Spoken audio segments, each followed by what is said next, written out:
Tandang anak na mga Ehipto, mga Ehipsyo, mga panganay, lalaking panganay na mga Ehipsyo.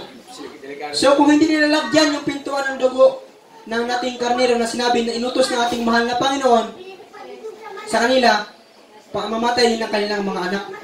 Yan ang sinabi nga, kaya nabuo ang salitang Pasko or para mulabay sa English pa, Passover, nga pagdaan, pagtalon at saka paglaktaw sa mga may dugo doon sa bahay nila. Kaya ang salitang Pasko sa Biblia.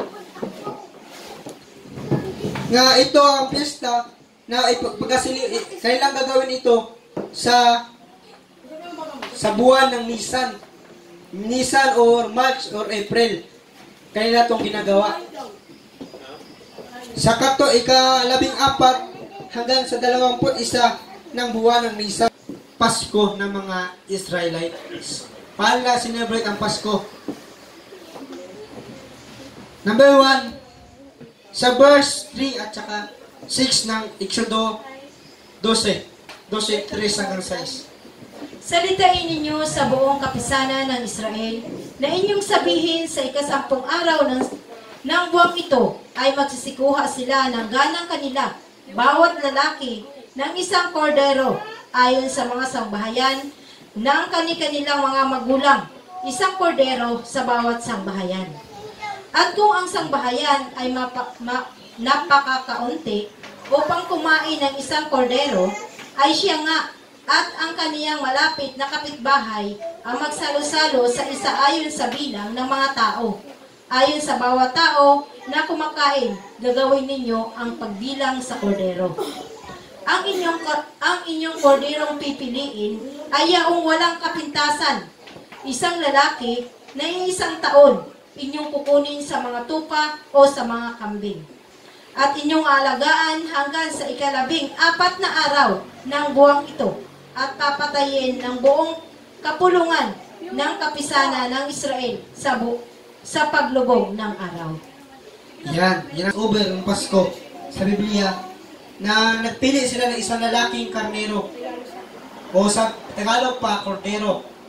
Isang lalaking karnero o kordero ba na 1 taon ng gulang na walang ikasaway, walang ikapipintas, hindi payat, hindi mataba, hindi mapayat, hindi payat, hindi matawag na payat, yung katamtaman man malusog, umuting man, walang sugat, ganyan. Sa number 2, kung ang pamilya nila ay kunti lang, parang kanilang magbahagi lang sila ng kanilang mga pagkain. Sa Exodo 12:4. At kung ang sambahayan ay napakakaunti upang kumain ng isang kordero, ay siya nga at ang kanyang malapit na kapitbahay ang magsalo-salo sa isa ayon sa bilang ng mga tao. Ayon sa bawat tao na kumakain, gagawin ninyo ang pagbilang ng kordero. Yan ang kanilang, kung konti lang sila, parang ibahagi nila ang kanilang mga pagkain doon sa mga tao. Sa number 3, ito yung mga lalaki na karnero. Sa verse 5, sa 12:5. Ang inyong korderong pipiliin ay yaong walang kapintasan, isang lalaki na 1 taon, inyong kukunin sa mga tupa o sa mga kambing. Yan. Lalaking 1 taon. Magaluto ng karnero sa hapon sa ika-14 ng buwan ng Nisan. Sa verse 6. Verse 6 man ang 12:6 ng Exodo. At inyong aalagaan hanggang sa ika-14 na araw ng buwang ito, at papatayin ng buwang kapulungan ng kapisanan ng Israel sa paglubog ng araw. Yan. Yan yung kanilang ihawin, lutuin yung baboy sa ika-14 ng buwan. Sa number 7, maglagay ng dugo sa kanilang bahay, sa haligi at saka sa balabag. Yun ang kanilang ginawa doon sa verse 7. At kukuha sila ng dugo niyan, at ilalagay sa 2 haligi ng pinto, at sa itaas ng pintuan, sa mga bahay na kanilang kakainan. Sa mga bahay na kanilang kainan. Para ang anghel na nagdala ng mga salot, hindi sila madaanan. Dadaan lang. Papa din. Ihawin na sa apoy at kainin nila. At kanilang kakanin ang laman sa gabing yaon na inihaw sa apoy at tinapay na walang libadura. Kakanin nilang kaulam ng mapapait na gulay. Huwag ninyong kaning hilaw o luto man sa tubig, kundi inihaw sa apoy ang kanilang ulo, pati ang kanilang mga paa, at pati ng kanilang mga damang buhok. Yan ang sa Biblia, inihaw talaga.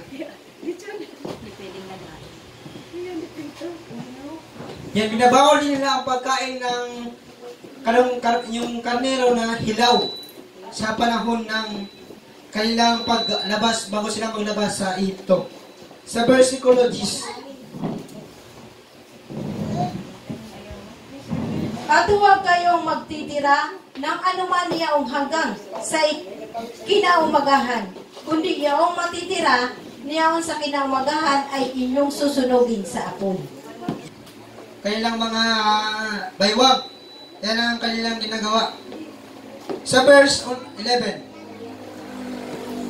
At ganito ninyo kakanin, may bigkis ang inyong baywang, ang inyong mga pangyapak ay nakasuot sa inyong mga paa, at ang inyong tungkod ay tangnan ninyo sa inyong kamay, at inyong kakaning dali-dali siyang Pasko ng Panginoon.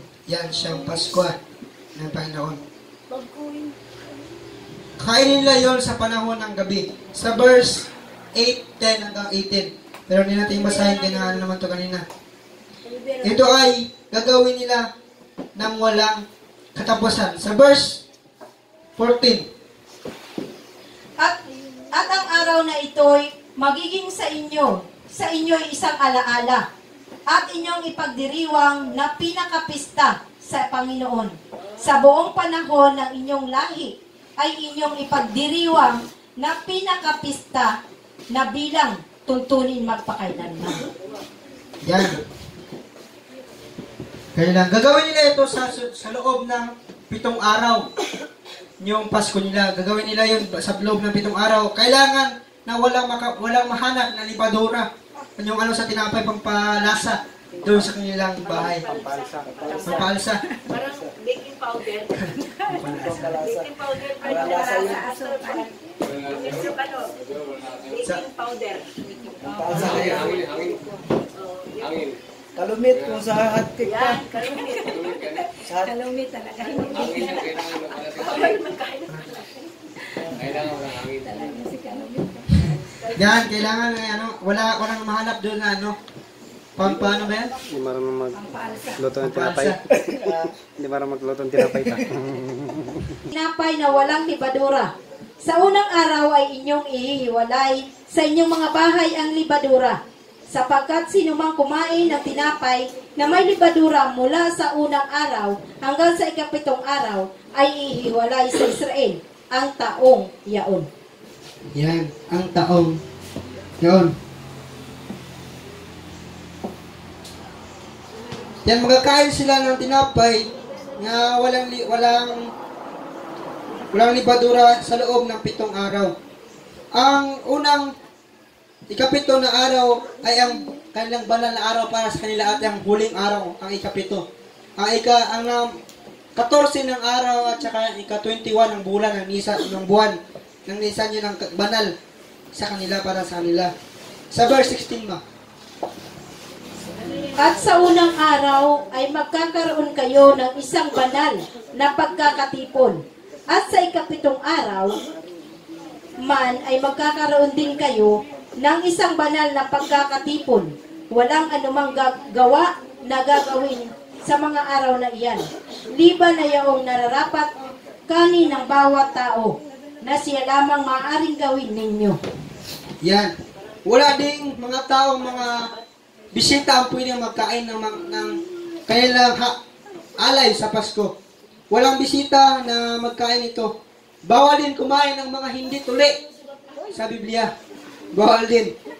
Bawal din kumain ng tinapay at saka karne. Doon sa Biblia na hindi patuloy. Pastor ng ilong ko eh. Pinag-iisip niya ang tao ng Kristiyano, kahit na hindi to ligtas. Sabi ko, bakit? Kung gusto mo patuloy pastor, ayaw mo. Hindi kahit di tuloy Brad, ligtas lang sa Panginoon. Sabi ko, siguro pastor, support ka. Pinalo ako nun.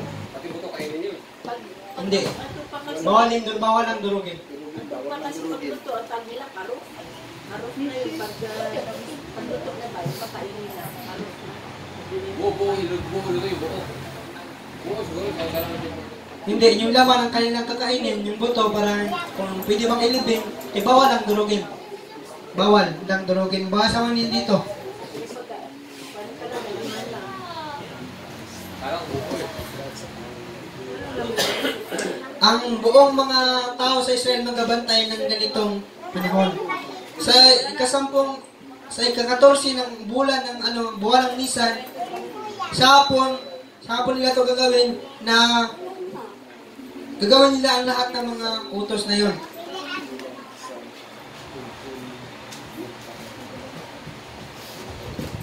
Yan lang yun ang mga ginawa ng mga Israelites sa pag-celebrate nila.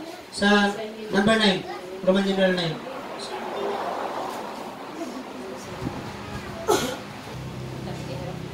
Yan ang mga pag-celebrate ng mga Israelites sa panahon ng Pasko. Na kailangan may bigkis ang kanilang mga baywang, may hawak din silang mga tungkod sa kanilang kamay, at saka hindi na pwedeng durugin ang mga buto niyan. Kailangan ng kuhanin ang luto nilang karnero o tupa, kailangan walang kapipintas. Wala nang kasaway, walang sugat, walang mga hindi kailangan marumi. Yan, sa ating Roman numeral 9. Mga tao sa Bagong Testamento nga nag-celebrate ng Pasko. Hindi yung Pasko na sineselebrate natin ngayon na December 25. Hindi yung sineselebrate nila na Pasko sa December 25. Hindi yung Pasko na sinelebrate ng mga taong ito sa New Testament. Kung hindi, ang sinelebrate nila ang Pasko na ginawa ng mga Israelites doon sa paglawas nila sa Egypto. Number 1, ang una talagang gumagawa noon ay si Jesus Christ, ang gumawa noon sa Bagong Testamento. Pakibasa na agad sa Mateo 26:10 hanggang 30. Kahit putol-putolin mo lang.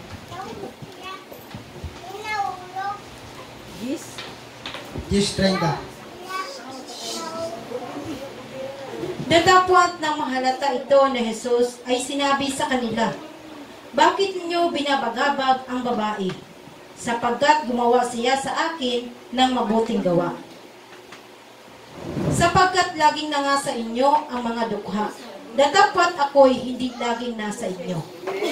Sapagkat sa pagbubuhos niya nitong ogwento sa aking katawan, ay ginawa niya ito upang ihanda ako sa paglilibing. Katotohanang sinasabi ko sa inyo, saan man ipangaral ang ebanghelyo ito sa buong sanglibutan, ay sasaysayin din ang ginawa ng babaeng ito sa pag-alala sa kanya." Nang magkagayoy, isa sa 12 na tinatawag na Judas Iscariote ay naparoon sa mga pangulong saserdote. At sinabi, "Ano ang ibig ninyong ibigay sa akin?" At siya ibinigay ko, at siya ibibigay ko sa inyo. At siya tinimbang nga nila ng 30 putol na pilak. Yan, kung meron tayong time sa ating mga bahay, kailangan natin bigyan ng panahon. Tayo na lang magbasa ng ibang mga verse na yan, na nakalagay dyan sa buong Mateo 26:10 hanggang 30. Sa Marcos 14:12 12 lang para hindi na tayo nasa.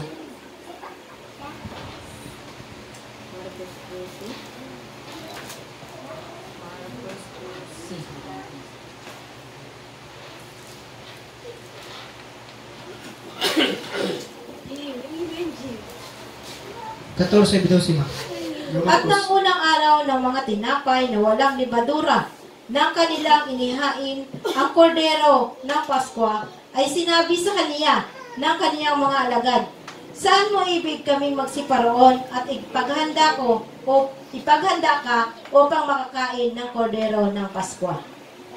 Ganon din ang ginawa nila Jesus Christ sa nila ng Pasko.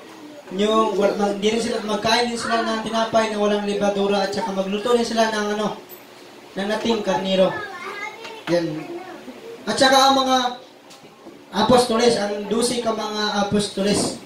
Hindi na natin basahin sa Marcos 26 hanggang 30 at saka sa Marcos 14:12 hanggang 26. Ang mga apostoles nag-celebrate din ng Pasko. Yung Pasko na ginawa ng mga Israelites, ang inutos ng Diyos sa mga tao doon sa paglabas nila doon sa Egypto. Sa Roman numeral 10. Mateo 26, 10 hanggang 30. Yun natin yung basa. Yan din ang versikulo. Mateo 26. Mateo 26 hanggang 30. Hindi na basahin mo. Yan din yung kanina na binasa mo. Na 30.